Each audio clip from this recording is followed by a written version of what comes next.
তোমার ছেলে আজকে তোমায় দেখতে পাগল পাড়া। আমার মা তো একেবারে কেঁদে দিয়েছিলেন গানটি শুনে। উপমহাদেশের কিংবদন্তি শিল্পী হৈমন্তী শুক্লা ম্যামের সাথে আমার আগামী মাসে একটা গান রিলিজ হবে। আমি একটা বিষয় আসলে বলতে চাইনি, কিন্তু বলবো আজকে। আলাউদ্দিন ভাই, আপনি দীর্ঘ সময় ধরে গান করছেন, শুরুটা আসলে কিভাবে হয়েছিল? শুরুটা খুব কঠিন ছিল আমি বলবো। তার কারণ হলো আমার ফ্যামিলিগতভাবে আসলে গান নিয়ে কাজ করার মতো সাপোর্টিভ ফ্যামিলি ছিল না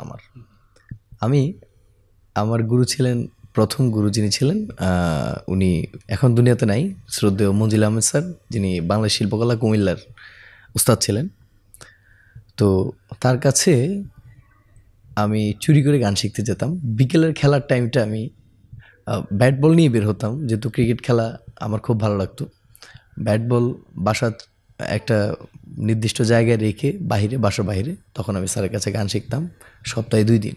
এলএমই সার্টিফাইড বিশ্বসেরা কপারে তৈরি ওয়ালটন কেবলস, যা আপনার স্থাপনাকে রাখবে সব সময় নিরাপদ। দর্শকদের যখন আপনাদের গান তাদের মনে গেঁথে যায়, তখন সেই গানটা বারংবার শুনে। আসলে আপনাদের জায়গা থেকে যখন একটা গান আপনারা রেডি করেন, নিজেরা আপনারা কতবার শুনেন? একটা গান আসলে একবার শুনি না, 2বার শুনি না, অনেকবার শুনতে হয় এবং গাইতে হয়।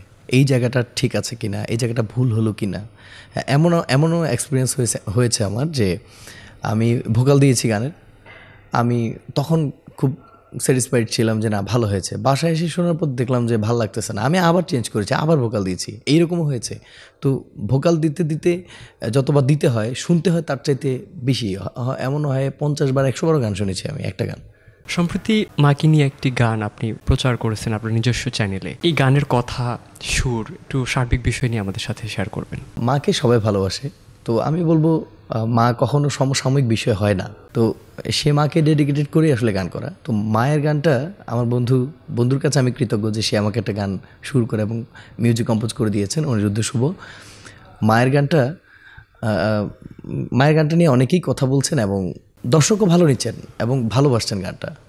আর এটার কথা লিখেছিলেন শ্রদ্ধেয় শফিকুল ইসলাম ঝিনুক, এবং গানটা সুর সঙ্গীত করেছিলেন আমার বন্ধু সেরা কণ্ঠের অনিরুদ্ধ শুভ।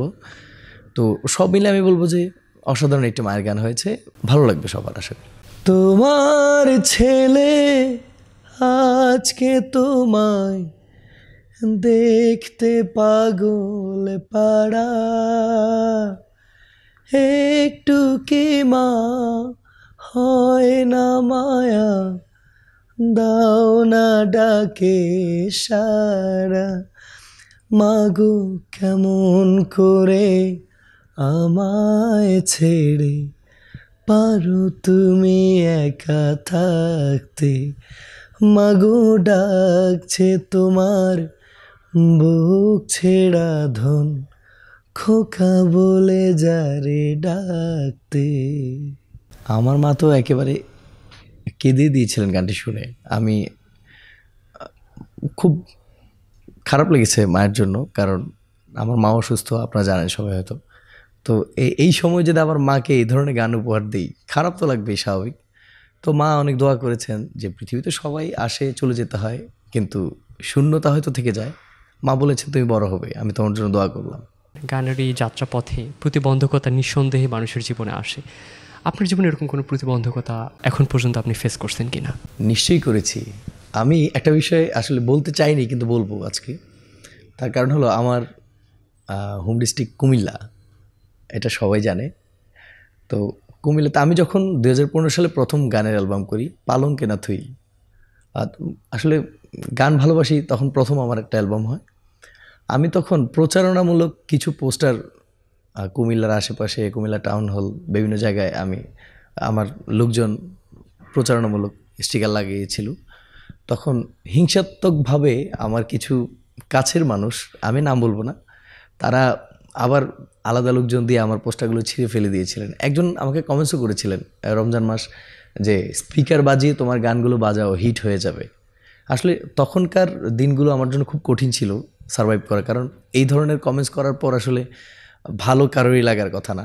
খুব কষ্ট পেয়েছিলাম যে আল্লাহ, যদি কখনো আমি বড় হই, এই মানুষগুলো দেখবে। আসলে এই মানুষগুলো দেখছে যে আজকে আমাকে নিয়ে চ্যানেল আই এবং সারা বাংলাদেশ কত গান করছে, এবং উপমহাদেশের কিংবদন্তি এই শিল্পী হৈমন্তী শুক্লা ম্যামের সাথে আমার আগামী মাসে একটা গান রিলিজ হবে। তো এইভাবে আসলে বাংলাদেশের লিজেন্ডারি অনেক শিল্পীর সাথে আমার গান হয়েছে, ফাহমিদা নবীর সাথে, ম্যামের সাথে আমার গান হয়েছে, সামনে আরও হবে। তো এই প্রতিবন্ধকতাগুলো আসলে মনে পড়ে খুব।